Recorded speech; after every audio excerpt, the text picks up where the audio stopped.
Have you seen this immersive view? No, what does that do?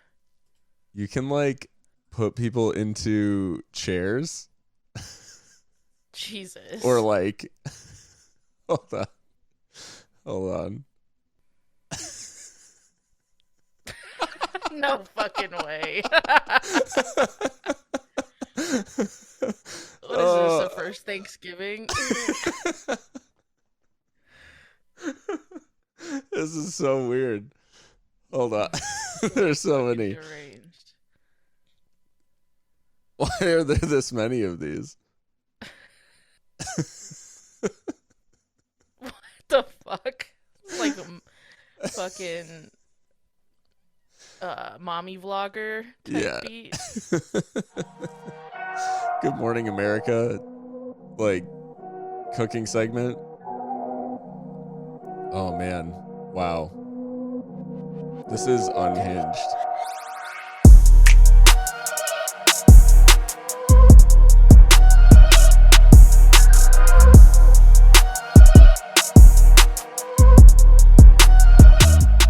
Hello, everyone, and welcome to Seriously Loco, the Seriously Crazy fan podcast for El Paso Locomotive FC, a proud member of the Beautiful Game Network and brought to you by Roughneck Scarves and Icarus FC. I am your host, Phil Baki, and I'm joined tonight by my co-host, Mika Burrell. Mika, how you doing? Tax deadline day. Busiest time of the year at my work is finally coming to a close. So, yeah, good on that front. But I mean, we got to talk about some pretty tepid, turgid football, I think, this weekend. So mixed bag over here. And yourself, Phil, how you doing? Tepid and turgid. Man, yeah, it's gonna be a rough one. No, yeah, the week got off to an okay start. Although here in Ohio it snowed, which April showers. like Jeez. I even said like it's snow stopped being like charming or cool Whimsical. or yeah, like 4 months ago. So what are we doing here? Like now it's It was just annoying. 93 today, so just different lifestyle, man. It's gonna be 80 by Saturday here, so that's the Midwest so life funny. that I'm living at the moment. Got you. But the voice box is doing better, sounds like. Yeah, so for anyone who enjoyed last episode and if you got used to the Lindsay Lohan type beat, then you're going to be disappointed because I got my voice back for the most part. There'll still be a little bit of grit there, but yeah, for the most part it's back. So hopefully it's a little bit easier on the eardrums of the Seriously Loco faithful. But I guess before we dive into San Antonio's defeat of El Paso 1-0 over the weekend, we'll just talk some admin real quick. So the big stuff is basically if you're finding the podcast for the first time, make sure you subscribe if you enjoy it on whatever podcast platform you prefer. And if those platforms allow you to rate and review, we'd really appreciate you leaving a review. And we also are on Twitter, Instagram, and Facebook.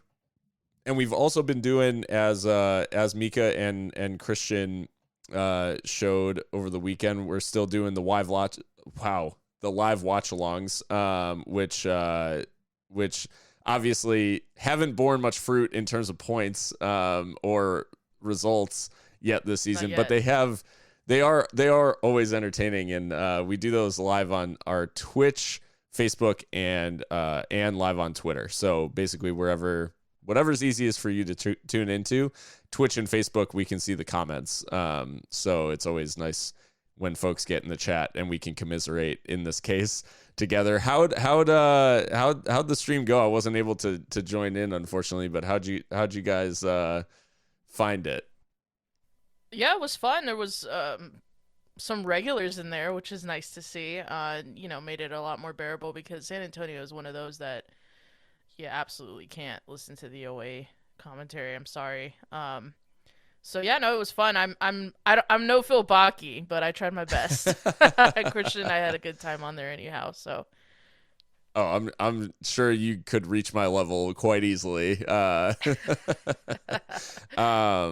But yeah, so that's the big stuff. And we also have our Patreon, patreon.com/seriouslyloco. That's without the vowels in seriously. And yeah, if you want to support us over there, couple of bucks a month goes a long way, because all that money goes back into us doing the show and stuff for the show and covering Locomotive.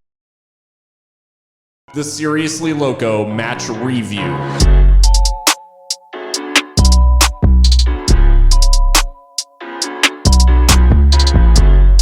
So with all that being said, Mikka, Locomotive's Copa Tejas title defense got off to a stuttering start in San Antonio, as Locomotive fall 1-0 to San Antonio FC.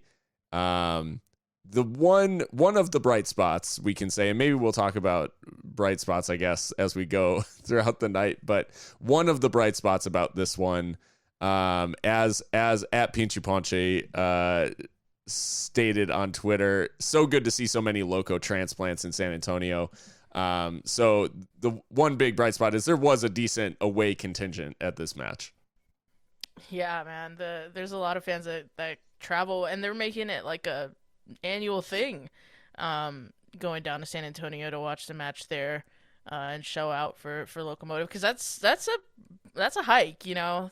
I mean, you hear about away days in Europe and stuff, but they're not traveling 7 hours. I don't think, not normally, unless it's like a European tie or something. So, you know, this is a league match, and it's really cool to see the blue and yellow peppering the stands there, and some eighth notch folks were there. And shout out to, you know, the San Antonio fans for being so welcoming as well. They're pretty, I think, well known in most parts for their hospitality. So yeah, shout out.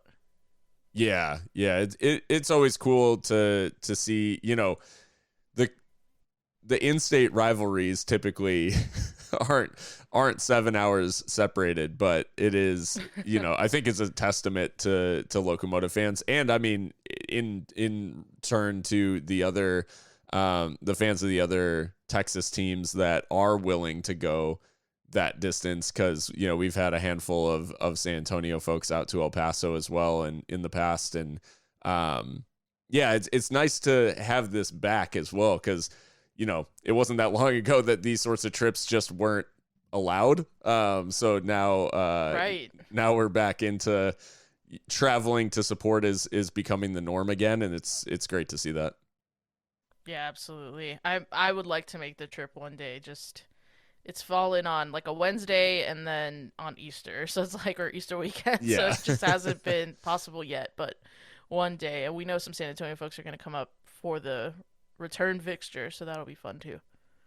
Well, the match itself and the way it played out, I mean, we'll talk a little bit. We'll get into the tactical performance, but when it was announced, I mean, Hutch alluded in his press conference last weekend that, you know, you could probably pick the team for San Antonio. I think in answering a question, basically stating that, like, it worked against Monterey Bay. They're going to have to prove me wrong. You know, other players in the team are going to have to prove me wrong. And they did come out with the same starting 11 here against San Antonio. Yeah, same exact starting 11 that we saw, you know, defeat Monterey Bay pretty handily at the swap. First time, I think, ever that we've seen Hutch stick with you know, the same exact squad, or starting 11. I think there were some differences on the bench, but if it ain't broke, don't fix it, right? The old adage, and Yeah. nobody in this starting 11 deserved to lose their place on the back of Monterey. And of course, you know, it's Monterey and all that kind of stuff. We've kind of gone through that, but I think it was a due reward for these 11 to start again in San Antonio and try to build some rhythm and some continuity and chemistry. The thing about this performance is, with that same starting 11, the things that Locomotive wanted to shore up and wanted to improve.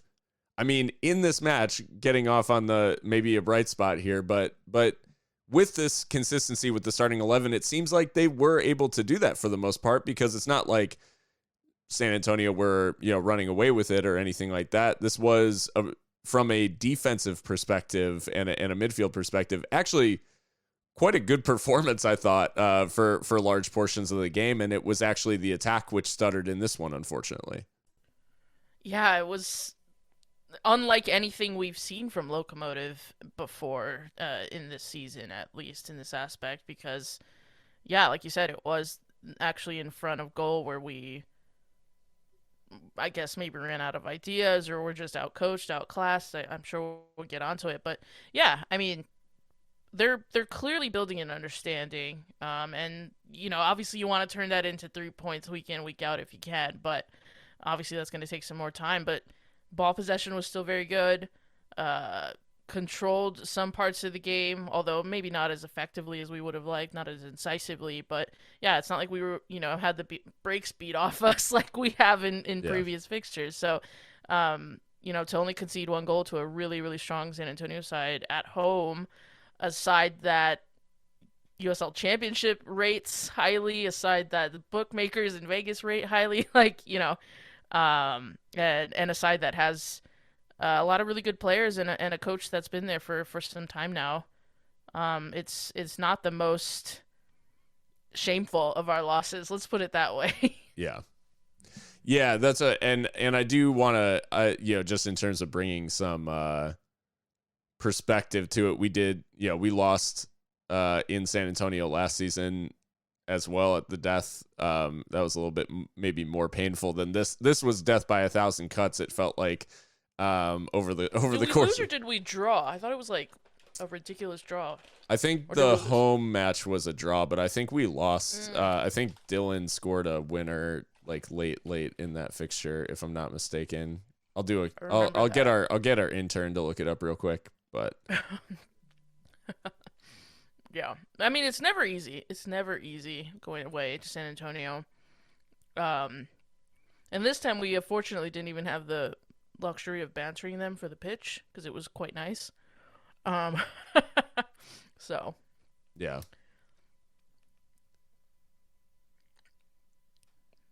Did we wait? Now I'm confused. I thought it was a draw. Like at the last minute, Dylan, we just didn't defend like a set piece, but I could be wrong. Oh, I'm thinking too. Like I was confusing myself because I forgot that last season was the like division. We played San Antonio like 4 times. Right. Yeah. So, anyways, one of the fixtures in San Antonio we won 2-0. One of the fixtures in San Antonio we lost 2-1, and Justin Dillon in the 93rd minute was the winner. Oh, okay. Got it. Yeah. But yeah. So, anyways, like that, it is a tough place to go, and I mean, we're gonna let the listener questions, of which there were quite a few. So thank you everyone who sent in questions. But we're gonna kind of start it off by talking about, okay, we understand the 11, but what we knew that this Locomotive team scores a lot of goals. We had a question that started things off talking about from San Antonio, like, did they just have us figured out? Yeah, we got a question from @ebow27 on Twitter. He says, it appeared we lacked ideas and the sharpness to break San Antonio down. Obviously, it was a big step up in competition for Monterrey, but it concerned me there was such a stark contrast in offensive performance between the 2 games. Do you chalk this up to San Antonio just having the right game plan and executing it, or do you have some concerns about the lack of sharpness and ideas when we came up against a more organized and talented defense? So, a lot there, but I think the gist of the question from Eric is, was their game plan just executed to perfection, or were we just out of ideas, or is it a little bit of both? Yeah, I at the risk of copping out here, I do think it is a little bit of both, but I think first and foremost credit does need to go to Alan Marcina and San Antonio, because no one despite the absolute like memery that we've seen from Locomotive's defense at times this season, no team has really limited like what we've been able to do in attack in a meaningful way. And they did that. Like they only allowed one shot on target, which is insane. And it was a Harry Brockbank shot from distance. And they only allow 6 shots in the whole game. So, I mean, they got their defensive game plan exactly right. There was also, I think, a little bit of, I mean, they made us look extremely disjointed, and they made a team that obviously, you know, even at even strength, Locomotive were ripping up Monterey Bay. This San Antonio team, like, we never really looked like we were getting going. And I have to think to a certain extent, like, we know these players are capable of it. And I think San Antonio just really, they set up in a way that really gave us problems. And I have to think that it has something to do with the 3-5-2 that they played, because I think, like, often I look at a back three against a front three and I like that matchup. But in the particular way that they set this 3-5-2 up, one, Connor Manley and Traore are like, they are up and down. Like they're definitely not like part of the midfield. They're wingbacks maybe, but they definitely do their job defensively. And it really did limit us, like, and our creative players in wide areas. We just weren't able to create the overloads that we like to. And then it still left us, like, with that 5, it still leaves them with 3 midfielders to match our 3. And so despite the fact that they're basically ceding a numbers disadvantage in attack by only, you know, they have 2 strikers and against nominally 4 defenders, they had basically like a numbers advantage in each area of the field where we were trying to do stuff, and then they were able to counter from there. And I mean, you can see from the numbers, that's how the game played out, and it's how they wanted the game to play out. And I think it's just a game plan well executed at the end of the day. Yeah, I have to agree, and I'm probably going to go a step further in my praise of Alan Marcina and San Antonio FC. I thought it was a tactical masterclass, in the sense that the game prior, where I forget who they played, but they won. I think maybe Oakland Roots or someone.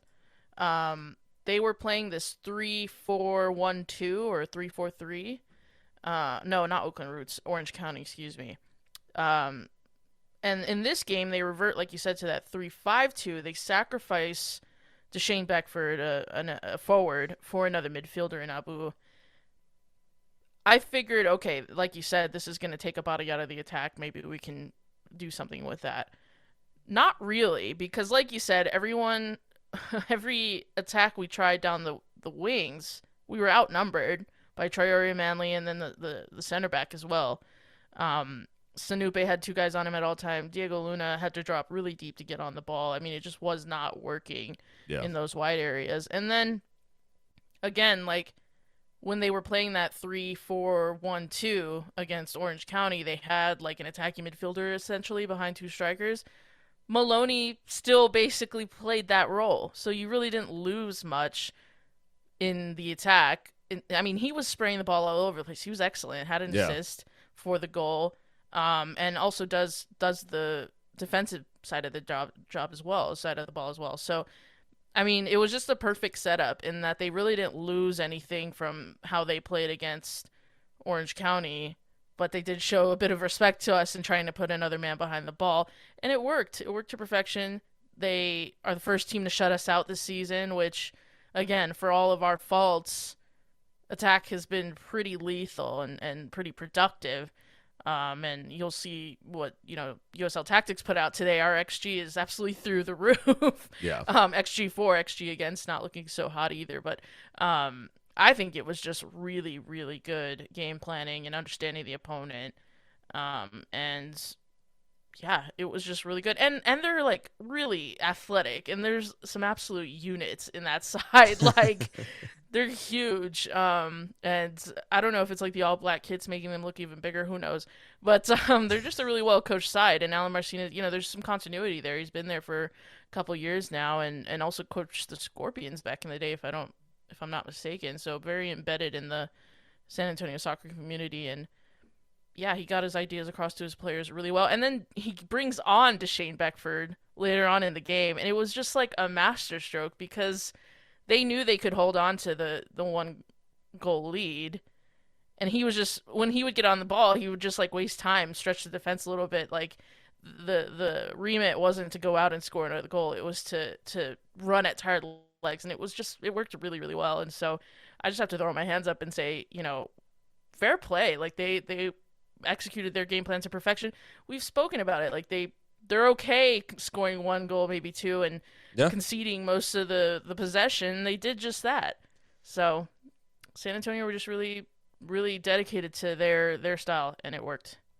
And I think in the preview for this match, we talked about the fact that we didn't think that San Antonio would be able to like tamp down our offensive capabilities enough. And, the reality is that they did it. They did it extremely well. So we have to hold it, like you said, hold our hands up and just say, we assumed that like these one goal wins for San Antonio were, maybe there's some luck in there, maybe there's some flukiness. In this one, this was about as solid of a 1-0 as you'll see. And we just weren't able to assert ourselves. So I guess like to the other point of Eric's question is, am I concerned? I think the concern is more so like, again, back to putting it all together. Cause it's like, hey, we looked really solid, but it almost felt like it was at the expense of maybe some of that attacking flair or chaos or whatever, however you want to characterize it. But I think it was much more down to us not being able to like overcome what the opponent was doing rather than basically the, us being like inept or something like that. I really think it was more so about San Antonio. The goal, before we get on to some of the listener questions, obviously the big moment of the match is Ethan Collier's goal for San Antonio. Little bit of a weird one. There's a big switch. He gets on the ball in the box. Sort of a simple move to cut inside. And really it's the one big kind of like defensive lapse or however you want to call it of the game. But it's just kind of like not good enough one-on-one. And then there's no cover. And he also puts the shot where Evan Newton absolutely has no chance of keeping it out.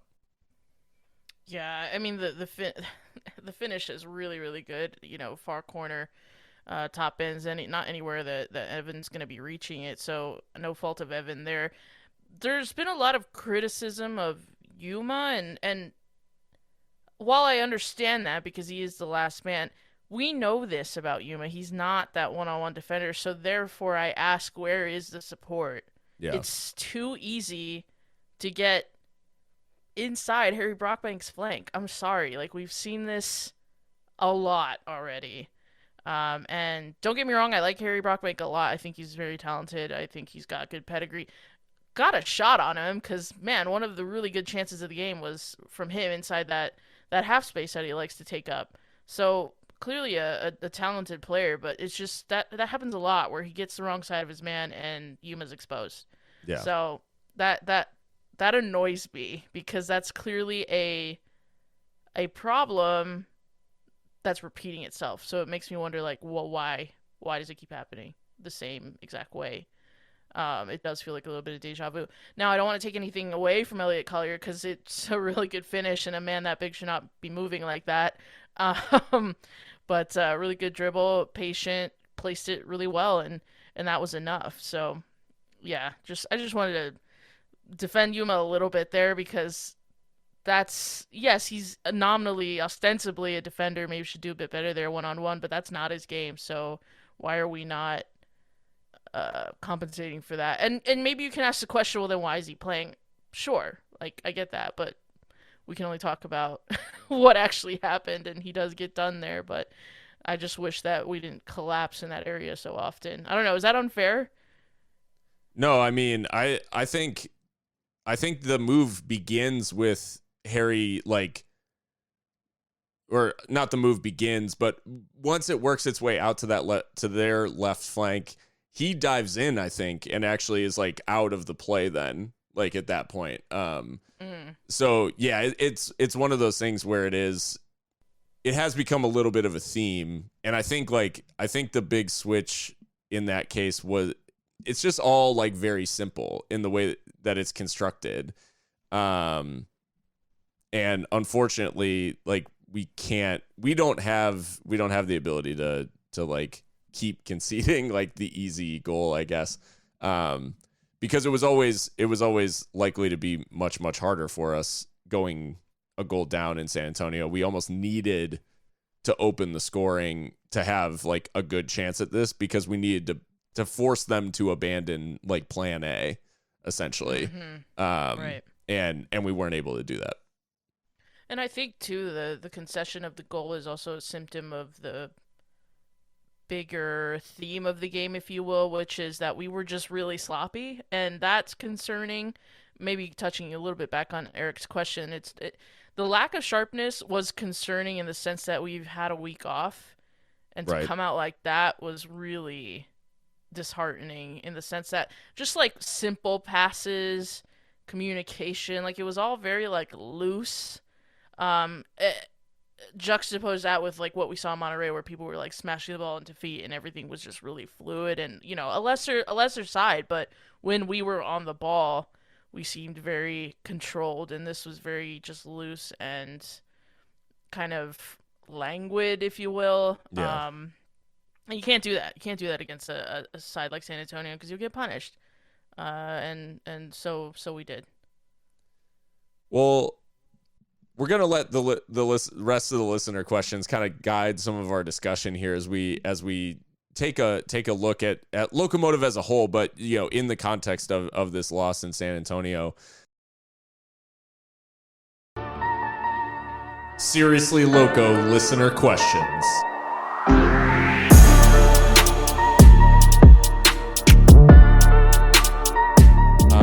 So we'll start with @Philosophfrog on Twitter. Why can't Great name. Yeah, right. Why can't Nick Hinds get more minutes? I understand you need more than speed, but him and Sinupe wide seems like too much for most teams to handle. Also, Gomez is offering very little up top. Who's the next best option? I mean, what do you think about? I guess we'll address that in two parts. So Nick Hinds, has gotten some time on the wing, but what do you think is keeping him like from that spot at the moment? Diego Luna. Yeah. I mean, Diego Luna is playing as the left wing, and Nick Hinds that's his remit, if not left back, and I don't think Borelli has deserved to be dropped either. So, I mean, that's kind of where we're at. I think it's that simple, and I have called for Nick to be played. I think I've spoken about him in not last episode, but maybe the one before it, saying I'd like to see him because I liked what I've seen so far, and I think he can offer something. But right now, the competition is just better.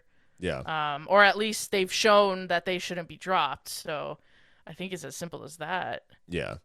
We need to remember too that Nick's like, I mean, there was a little bit of buzz around Nick right after he scores that goal, after he comes off the bench against Vegas at the most chaotic moment of the match, and in a moment where, I mean, it's really, he's slamming home a rebound. Like, it's more scraps than like, you know, some like great individual play. And obviously it you know, it's good that he gets there. It's good that he gets his goal.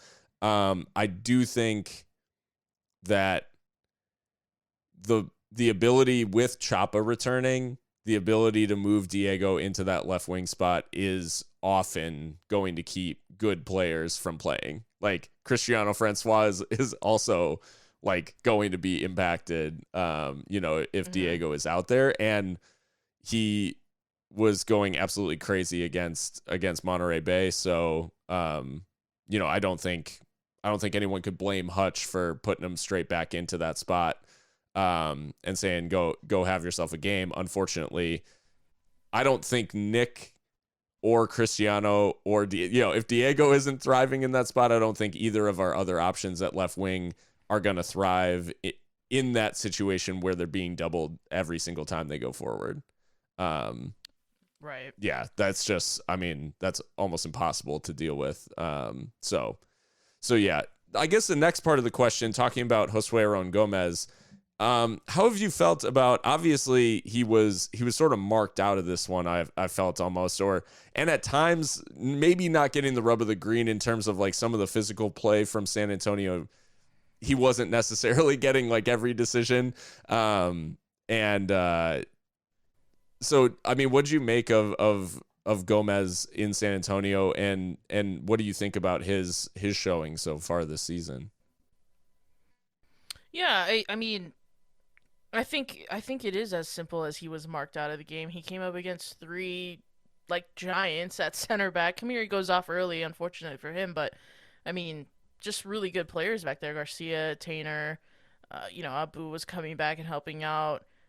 It was tough for him. He couldn't find the space that he wanted, and he couldn't find really the channels either. And I talked about that as much on the stream with Christian, that it just wasn't working out for him. Yeah. I don't know that it's like a terminal thing. Like it's wow, he's crap. Like let's sit him. Like you know what I mean. Like I think it was just a bad night for him and for everyone.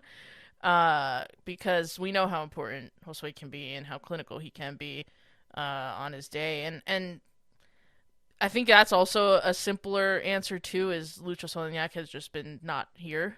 He's been with tending to family things. If Lucho's available, he probably does start because it's his former club. Like he knows some of these players want to play in San Antonio. He's comfortable on that pitch.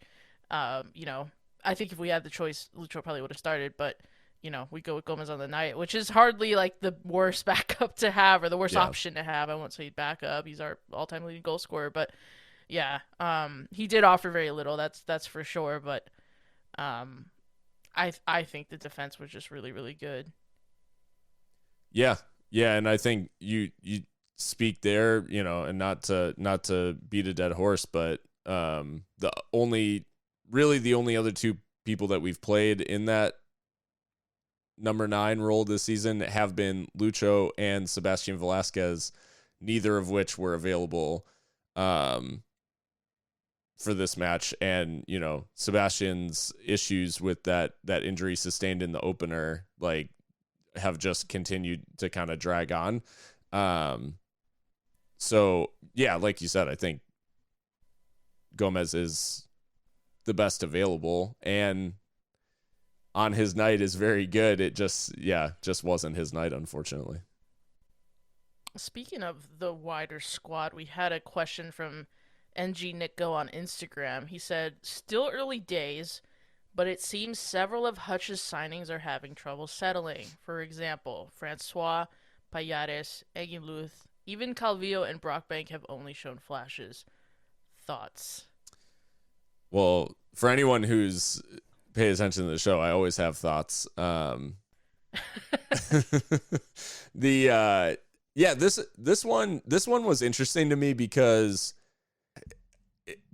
I'm trying to think of the right way to verbalize this, but I think that a lot of these players, given unlimited time and no pressure and no, I think they would still be playing. Like, I think a lot of these guys would still be in there, barring, injury or availability issues of any other reason.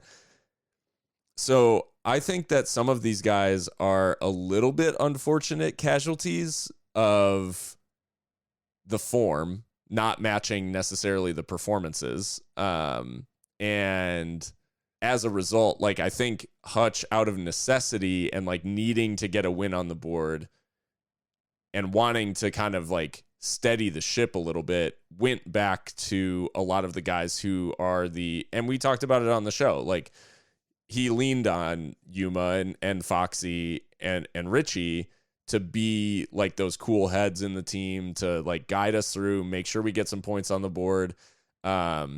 Because while I agree that not everyone has settled like perfectly, and it has been a mixed bag, I think the Fuego match also like really skewed a lot of our perceptions of these guys. They haven't really been bad. Like in most cases, like a lot of them have actually been pretty good across the whole of their performances.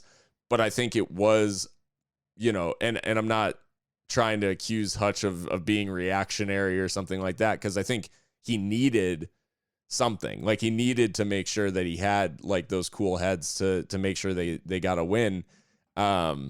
But yeah, it feels a little bit like a couple of these guys were casualties of the form rather than their performances, if that makes sense.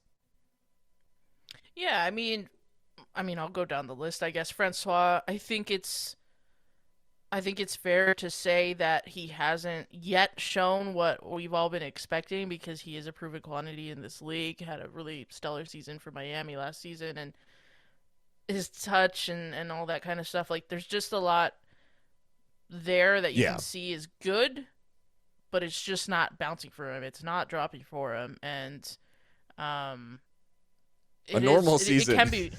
A normal season, he has like 4 or 5 goals already with the chances that he's had. Yeah. I mean, some of the chances have been on an absolute plate, and they're just not happening for him. So, yeah, I can understand some disappointment there.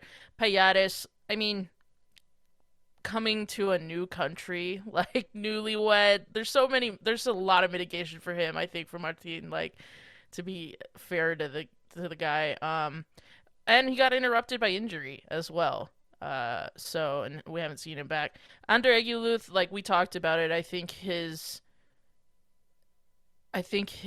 form and his reputation, if you will, kind of took a hit with Fuego, because he had a bad night, as did a lot of people, I think. Maybe the whole team, to be honest. Before that, like, I don't really remember him individually putting a foot wrong. I think there was a lot of systemic issues of which he was a part. You know what I mean? But, like, I don't think there was ever a time where it's like, oh my god, Andre Aguiluth made like a huge error or whatever.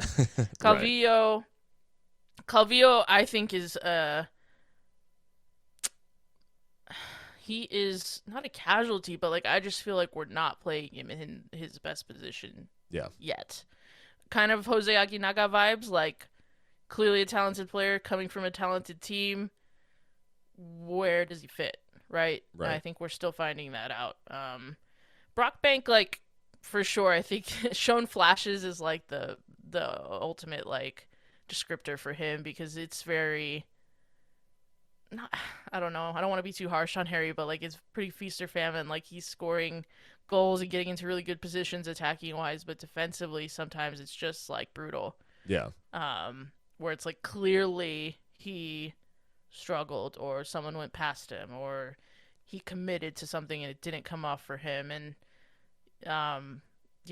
it's unfortunate, because like I know more than likely like Harry's family may be listening to this, or I know they like subscribe to the Patreon, and this is not to dig him out, because we were very high on Harry, and he's a wonderful person too. We've spoken to him, but it has been like an adjustment, I think, for him, and that's only natural too. He's also coming to this country, let alone this league, for the very first time. So yeah, I mean, not to make excuses, but there is some settling issues that are going to go on, and when you have 9 players and all that turnover, like I think that's natural, to be fair. I mean, I don't think most of Locomotive season 1 squad, which is like what I equate this to, in terms of turnover, we haven't had a season like that since literally the team was founded. And I think about the fact that like in the opening, I don't think our squad was settled like at any point during that season. Like it wasn't until very, very late, almost right before the playoffs, that it felt like we actually had a settled, complete squad where we knew our best 11 and all of that. I think a lot of these guys are going through that. And to talk briefly about Harry, I think one of the things that I've been thinking about in this system, right, is like fullbacks are very much in the attack. They are, expected to go forward. And I was kind of thinking of Harry, like, as it relates to, and obviously, again, we qualify all our analogies to like world football with like there's levels, but I do think about the criticisms of like Alexander Arnold defensively, or even like Kyle Walker, where they are expected to get high up the field, and often like the space in behind them is automatically available, because that's how it works. Like it's meant to, and in that case, like a mobile center back is really like what is required. And I would say that partnering with Yuma is maybe not the best for like the way that we play. But that's obviously like getting to a different level. And I don't think it's been perfect from Harry to say that, but I think as we like develop and kind of build out this system too, those sorts of things are going to become like more important of, well, who's next to him? Cause if it's someone who's not going to get over on the cover or can't like do that one-on-one defending, like then they're often going to be exposed, because that's how we've designed, like that's how the fullbacks play. No, that's actually a really good point, because now I'm thinking of every fullback in that style. Like, I mean, you mentioned Kyle Walker, you mentioned Trent. Who else? I mean, Ashraf Hakimi, for example, like bombs on, excellent going forward. Marquinhos is covering that space that he leaves, right? So like, or Kimpembe, they're like athletic freaks, and yeah, I think you make a point there that maybe that right-sided partnership has to be revisited, because that does seem like our Achilles heel. Because these are two good players, but maybe they're not two good players together, and that's okay. Right. Like, we'll learn. We have to learn that as we go. I think we've seen enough evidence, though, to show that that's not not the move. Yeah.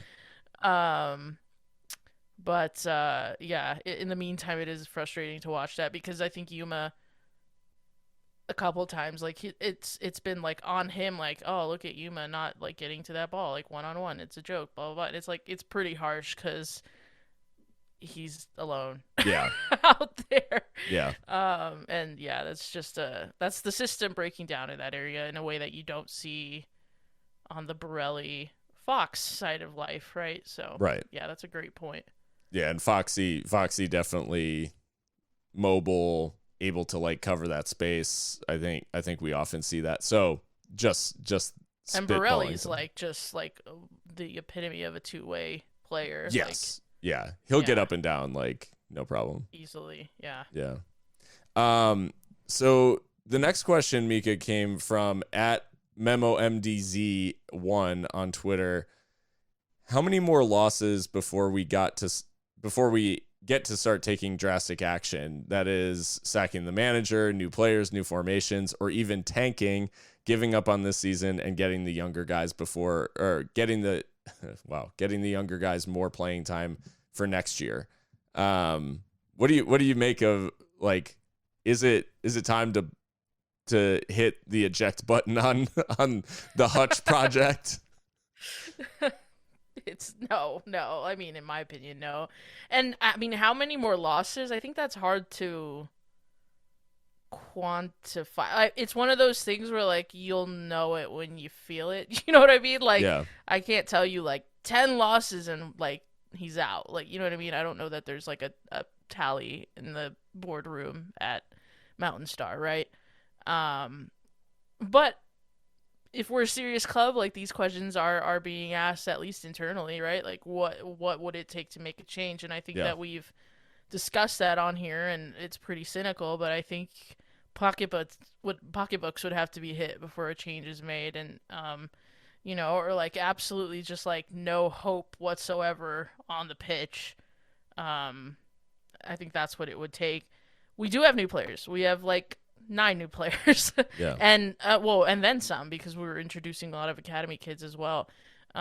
New formations, that's an interesting point, because we haven't really deviated from the 4-3-3 to start. Like we've gone like 4-2-3-1 a little bit as changes have been made throughout games, but we've never started with a different one to my recollection. So that is an interesting point. I mean, do we need to think about, because Hutch can play his style, but it can take, the shape of different formations. That style can stay, and you can adjust, like San Antonio did. They changed their formation, but they're still playing San Antonio football, right? So I think that is interesting to think about, and maybe it's something that Hutch is thinking about too, I'm sure. Tanking is a little bit where I'm like lost because there's no like reward for tanking. It's not like we have a draft, you know what I mean? So we don't get draft picks for doing that. Yeah. We don't get relegated either, which is nice, I guess. But yeah, I don't know that it's about. I don't think we're there to where we need to like give up, and I don't know that there's actually like any tangible benefit to tanking in USL Championship. So, but I understand the question because in the context of other American sports, kind of makes a little sense. So. Yeah, I think that line for me is like, if the numbers, like, if it turns out that the results are the sustainable outcome and the numbers that we've put up until this point in terms of advanced analytics, like, aren't sustainable, and we're not actually progressing towards those, we're outperforming our actual level, that's when, like, if our numbers start to regress really significantly in terms of our XG, in terms of even just like expected points and those sorts of things, like if those start to regress along with the results not improving, then that's when you'll know that, like, okay, this isn't it and we shouldn't persist. I think the reality, and it is extremely frustrating, like, to live this as a fan, because when I look at the numbers and even like what USL Tactics posted today, we are one of the like most creative clubs in terms of goal scoring opportunities in the league. And that, like, that to me is a really promising sign, because if you score that many goals and if it's accompanied by just even slight defensive improvement over the course of the season, we will be in the playoffs and we will be like a contender in the playoffs. The problem is, like, are those numbers sustainable, or are we going to see regression from those numbers? And if that is the case, then that's when you will like start to hear me like change my tone. But for now, like, in this exact moment, like, I don't know what the line is in terms of losses, but the reality is we're 6 games into a 34 game season or whatever, or 32 game season. We have a long way to go still, and I know that's not satisfying for like fans to hear, and it's not like the drastic action that it may feel like we need, but the reality is there are still a lot of points available, and based on the advanced analytics, like, we will pick up a lot of those points as the season goes on. So that's where I'm having to stay, because otherwise, like, yeah, I'd be right down in the dumps as well. And like, at a certain point, we do have to like say, hey, if the numbers and the performance, or the numbers and the results, like, aren't matching up, at a certain point, that's not enough. Right. Like, but for now, I do still have faith that like the results are going to start to follow the numbers a little bit more closely, at least. Yeah. And that doesn't mean that because we're saying like, I think that we need more time, that doesn't mean that you necessarily, or anyone anyone listening to this has to feel that way, because at the end of the day, like the eye test might tell you one way how to feel, right? And Mark Lowry, for example, his football was not to everyone's liking, and we remember. Not everyone liked it, even if it was effective, and that's fine, and that's the beauty of the Locomotive fan base, is we're not a monolith, and we all have like our takes on things. But yeah, for me too, like, it's it's we're not to that point yet, I don't think. But if we get to that point, you will definitely, I think, feel it. Because those things don't just happen overnight. They kind of gradually that the tide turning is gradual, I think. So, Yeah. but good question nonetheless, because it is a hard question to answer, but I feel like I had to put it on here and kind of talk about those realities. Because that's what happens in the world's game, in the wider sport. So, Yeah. but we had a little bit of positivity come through from Instagram. So you can't even blame us for being like toxically positive, because there's some folks out there who are crazy and positive too. Paul B915 on Instagram, he said, "Things are obviously suboptimal, but what are your two biggest bright spots so far?" So I took this to mean of the season, or like Yeah. of the Hutchinson era, if you will, so far. Two things, Phil. Yeah, I mean, I think the first one, and I'm probably stealing a little bit of your thunder on this one, but one of them has to be the signing of Emmanuel Sinupe. Like, I think he is a player who, was noticeably absent from our having trouble settling question. He has hit the ground running for us. I think he is exactly the player that we kind of hoped that he could be. He is at that level, and I think we'll just continue to see great things from him.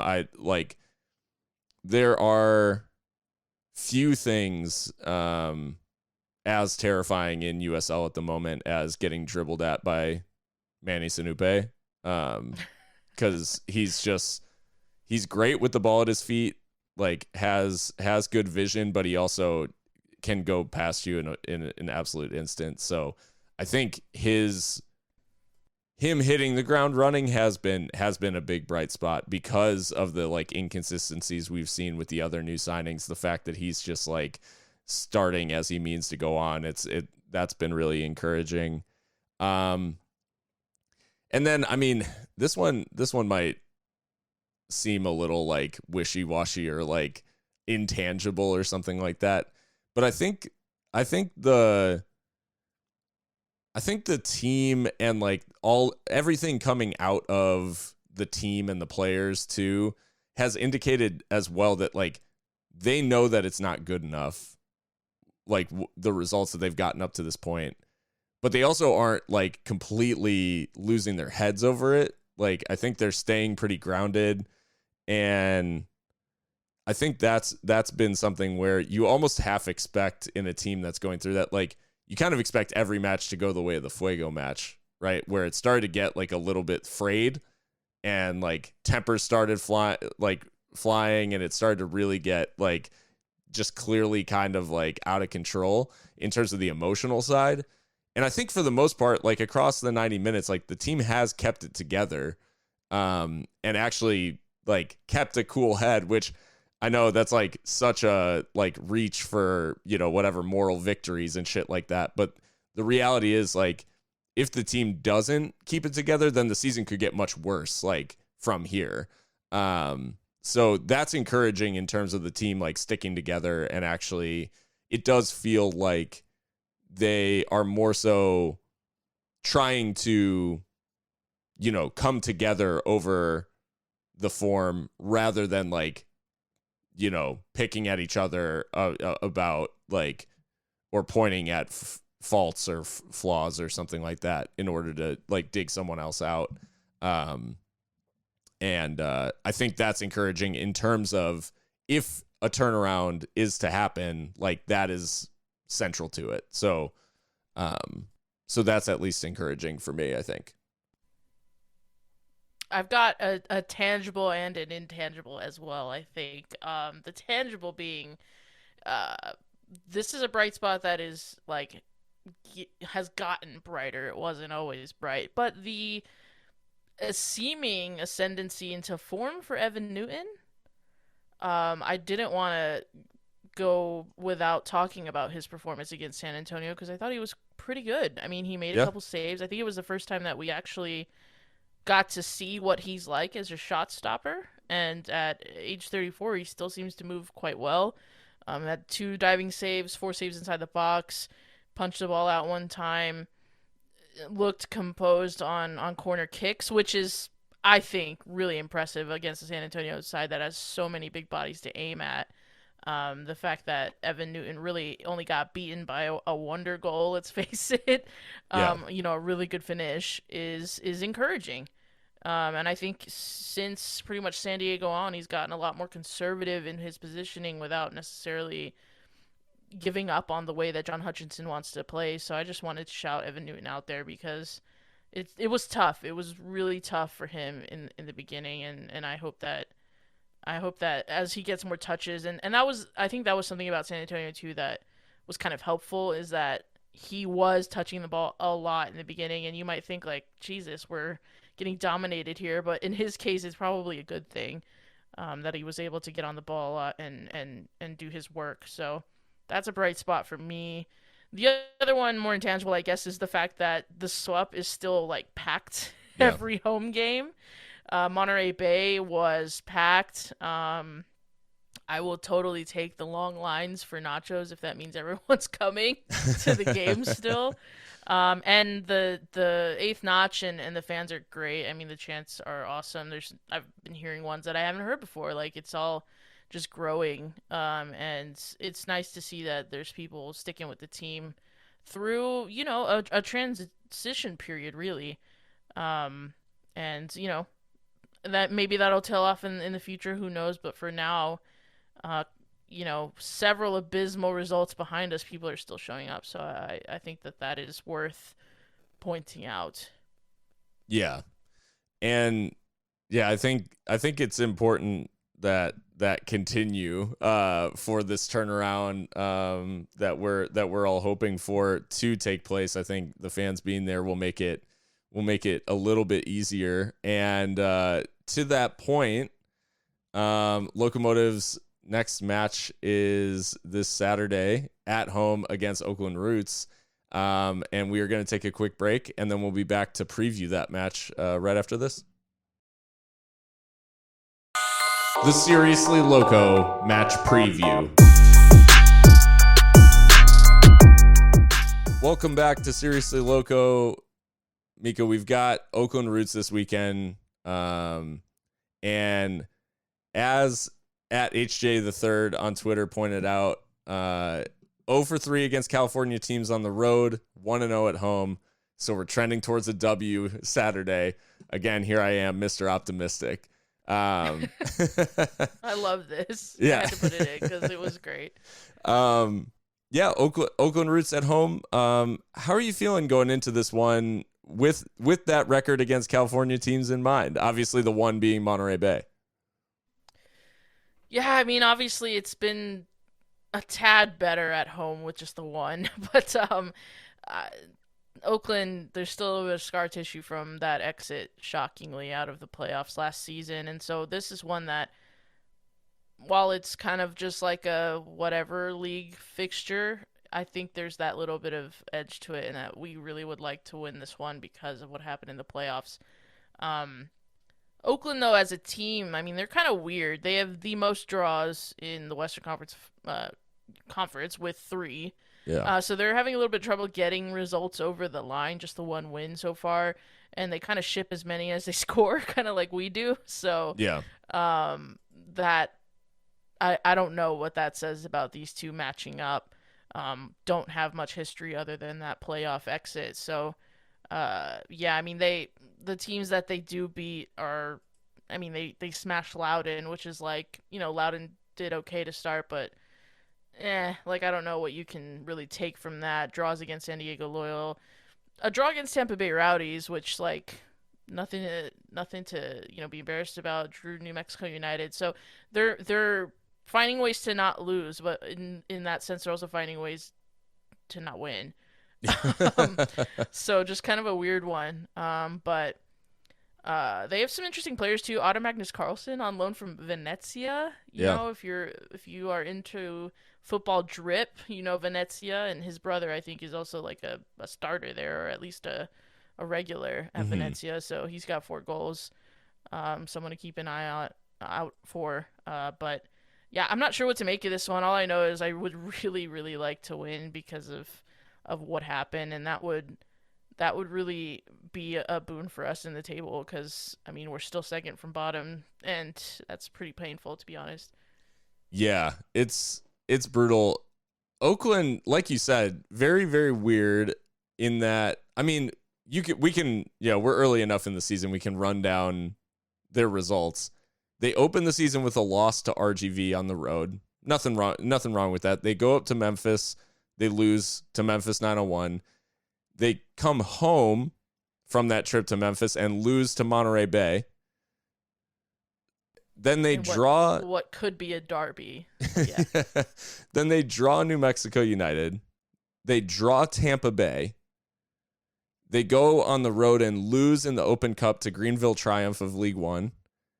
They draw San Diego Loyal, who are off to a really great start. So their 3 draws are against New Mexico United, Tampa Bay, who, finalists last year, and San Diego. Their losses are to RGV and Memphis and Monterey Bay. And then they get a win. What are we meant to draw from that? Then they get a win against Loudoun, who have been a much improved side this year. So their best performances are coming in the games where we think they're going to get just pasted. And then they're losing to bad teams. And then they just hang an absolute beating on Loudoun, which I will say, looking at Loudoun's roster, it did look like they were a little bit weakened. I'm assuming DC United probably played on the same day. So maybe it was a little bit of... There weren't the names of some of those guys who have been ripping up USL for Loudoun early doors. But yeah, the results are all over the place, and it's really hard to glean a whole lot from it, other than it does seem like they give teams fits when those teams are favored. So I guess maybe that's a little bit of a warning shot for Locomotive, in that Roots will do their damnedest to draw us. And they have a pretty good shot at it, I guess. And they beaten us on our patch, in a high pressure situation. So they'll just be telling themselves we did it then, we can do it again. So yeah, not a fixture that we want to dismiss. It doesn't jump off the page, but maybe it should. Yeah. Well, and it is worth calling out, as you said, Otter Magnus Carlson with the 4 goals in 6 matches. I mean, he is in really good form. And Azakar, who joined from RGV, does seem like he's found a little bit, he's got only the 2 goals, but I think they've come in the last 2 games. So he is hit form, more recently. And it could be maybe a sign of Oakland finding a little bit of rhythm now. But this match won't feature, we know, the exact same 11 that played San Antonio. There won't be a third game in a row, because right at the end of the match against San Antonio, or I guess after the final whistle, it does appear that Diego Luna received a red card at the end of proceedings. Yeah, I mean, this doesn't show up in the fought mobs of the world, but from what we understand and speaking to people at the club, he did receive a red card at full time. I suppose for dissent. Not sure what he said, and it wasn't immediately obvious to everyone in the stadium, although some San Antonio fans did catch it, but that forced us to break out the rule books and say, how do you get a red card at full time? And you can get a red card if the referee's still on the pitch. So, unfortunate. If there's anything about Diego's game that will need to improve, it's that petulance, to be fair, because he's got a couple now. And I don't think it's, being a dirty player. I think he's just young, you know, and has to learn how to manage those situations. I mean, we saw it in Fresno as well against Fuego when he barged into someone for barging into him. Like it's understandable, but Yeah. you do kind of have to choose to not react, and I think Diego will just learn that. But perhaps if there was ever a time to rest Diego, maybe it's now. But and maybe like the earlier question that we had, maybe Nick Hinds or someone gets a shot in that left wing role, or we switch it up. But yeah, just unfortunate that we won't be with the star boy for this one. So presumably, I don't think the club is going to appeal, but they could surprise us. Do you think, before we get on to the predictions, talking about Locomotive's team selection, do you think that there are going to be, I guess, who comes in for Diego, and then are there any other areas where you would recommend or like to see a change ahead of this one? I will call for Nick Hinds, because I think that we just need to switch it up a little bit, and now that it's enforced, I don't think Cristiano Francois has necessarily done anything to warrant like an automatic pick in one of the wide areas. Yeah. Nick has, on paper been more productive than him. So I think it should be Nick Hinds to come in. Where would I change it elsewhere? Maybe give John Brown a start over Harry Brockbank, see how that goes. But I don't know that I changed too much else. Obviously, the availability of Lucho Solignac and Seba Velasquez will also inform some of this. We don't have anything about that at this time. I think maybe Lucho's back, but not sure about Vela right now. But yeah, I don't know that I changed too much else without knowing kind of those choices. If Lucho's available though, then yeah, start him. Yeah. Yeah, I think one of the things interesting to note about Oakland is that they play a 3-4-3 now, which is quite different from the system that they played against us in the playoffs last year. I do like, so for very similar reasons to why I didn't like how we matched up against a 5-3-2 or a 3-5-2, however you want to characterize what San Antonio played against us. The 3-4-3 does more easily lend itself to getting overloaded, because if the two wingbacks are dropping back, it means that you do have a lot more bodies in midfield. With a 4-3-3, you have a lot of people, or if those wingers are playing in truly as wingers and less of the back portion, then you're getting people into wide areas. So I do like how we could potentially match up here, because it does rely a lot on the wide forwards, providing support defensively.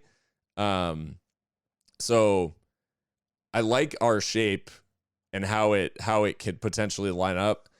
I am torn, I think, between Hinds and Francois, because I think from what we've seen from Nick, he's a very talented player and he's very good. I think the end product is the one area where you think where maybe Francois gets the nod, but Francois hasn't had end product this season. That's the thing, is it's historical end product.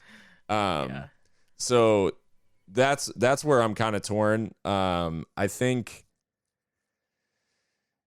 at the end of the day, it's going to be this is truly a fight in training this week between Nick and Cristiano, kind of one-on-one, for this spot.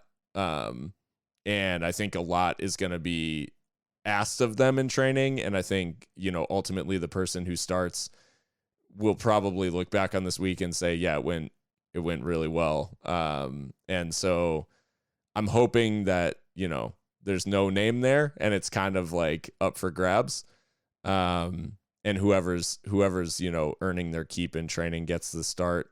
In terms of changes in midfield, I think I kind of default to, I mean, Chapa's been good, don't get me wrong, in that midfield spot, but I am a little bit interested like what it looks like if Calvillo is next to Mahrez in that setup. So, but that's a little bit more curiosity than like thinking we need a change in midfield or something like that. That's just me trying to see if Eric can if he gets game time in that like 8 spot, what does it look like? But yeah, I think availability of Lucho is the big question mark. I think, yeah, I don't know if we make any changes across the back line or anything with the way that things are settling. Like, probably not the time to get too adventurous. So yeah. Well, with all that being said, Mika, I mean, we've got our pick'em and what we think is going to happen in the match, and obviously not knowing what version of Roots is going to show up. How are you feeling about this match, and who are your scorers, or who's your scorer, and what's your score line? I'm going to pick a win. I'm going to try and manifest it again. I think I picked a draw last time, but for Monterey, I think I picked a win. So we're back at home. I will pick a win. Oakland, their XG against is okay, but their XG for is pretty shocking. Like, they're not they have scored a lot of goals, but I think maybe they're overperforming just a tad. So I'm hoping that we can be more controlled at home, be a lot crisper in the pass, communicate better than we did at San Antonio, and kind of come out how we did with Monterey, where it was just us controlling proceedings and playing how we should and how the fans deserve, at home. So I will go with a 2-0 win. I know I'm picking a clean sheet. That is like idiotic, but it is what it is. 2-0, and I'd like to see Manny Sinupe put one in, and he's been creating a lot. Mm-hmm. But I'd like for him to finish one at home for the fans, and yeah, hasn't happened in Sacramento, so yeah, that'd be nice. Yeah, I'm yeah, I'll go along the same lines. I'll go for a 2-1. Don't quite keep the clean sheet, but I will go for a 2-1 win to Locomotive. I think I will go for Dylan getting another goal in this one. He's been very good, especially at home. He's got 2 and 2 at home, I think. So I mean, you could definitely make a case that he's been our best player. Or sorry, he's got 3 and 3. He scored in all 3 of our home games so far this season. Now that I think about it, so yeah, I'll back Dylan to grab another one in this one. I like it. And now it just needs to happen. That's the please God. Now the easy part. It's a slog, y'all, but that's why we keep supporting. Yeah. Keep going. Yeah. And we'll be back out on Saturday, and then we'll be right back here, win, lose, or draw, to discuss that match. Hopefully a win over Oakland Roots to get us back on track. But yeah, I mean, I think that about does it. Are we missing anything? No. Oh, actually, no. This is more just in the Loco sphere. I saw that they are starting back up the coaches show. So yes, Hutch will be making his ESPN debut. Some jokes in our private chat that he might get cooked by some of the questions, but that's all right. Hutch is tough, so yeah, he's pretty even keel. I think he'll be fine. But that should be fascinating. I think Diego's going to be on there with him as well this week. So yeah, I mean, if he can't be on the pitch, might as well do some media duties. Am I right? So yeah, it's yeah, it'll be interesting to see the comeback. It looks like they're doing it at the district. I don't know which it was. one. I think that was Brass Monkey. Oh, okay. Did they Yeah, expand it's to now the District West. right? you will. Okay, the one on Yeah. Mesa. So, same location, I guess, in effect, but, but yeah. So, yeah, Coach will be back on the radio. I think it'll be good to have that, just so the fans are also getting, some connection from the team and hearing things firsthand, because we do our best to relay it, but obviously if you're looking for the actual vibes coming out of Locomotive's locker room, then there's no one better to deliver that than the man himself and players. So definitely tune into that, and I guess as we close things out, I just thank everyone for listening. Hope you enjoyed the episode. As I said at the top of the episode, you can find us on all the big podcast platforms. Rate and review if you so choose. We really appreciate those. And you can find us on Twitter, Instagram, Facebook, Twitch, and yeah, I think all of those. And what's up? And Patreon. Yep. So check out our Patreon and all of those platforms. And we will be, you'll be on the ground, I'm assuming, for the Oakland match this weekend. Oh, and I want to shout out, it hasn't happened yet, but we've got cooking up. Christian Canales is going to be our Loco ambassador, Seriously Loco ambassador.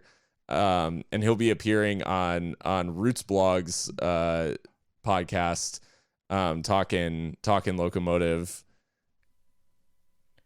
Yeah, poor guy. He's doing the apology tour because he was on with San Antonio last week, and they were, they're spicy. They're a spicy bunch. So Yeah, see how it goes with Oakland.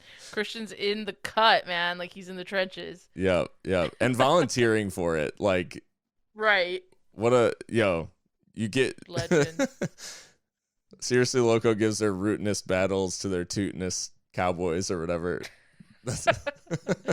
Our strongest soldier. Yeah, exactly. So yeah, check that out when it drops if you want a little more insight, to the enemy and to give Christian some love as well. And yeah, that about does it. So I hope everyone has a good rest of the week leading up to this match against Oakland and get out, pack the swap, and let's get these boys another dub. And until then, stay loco.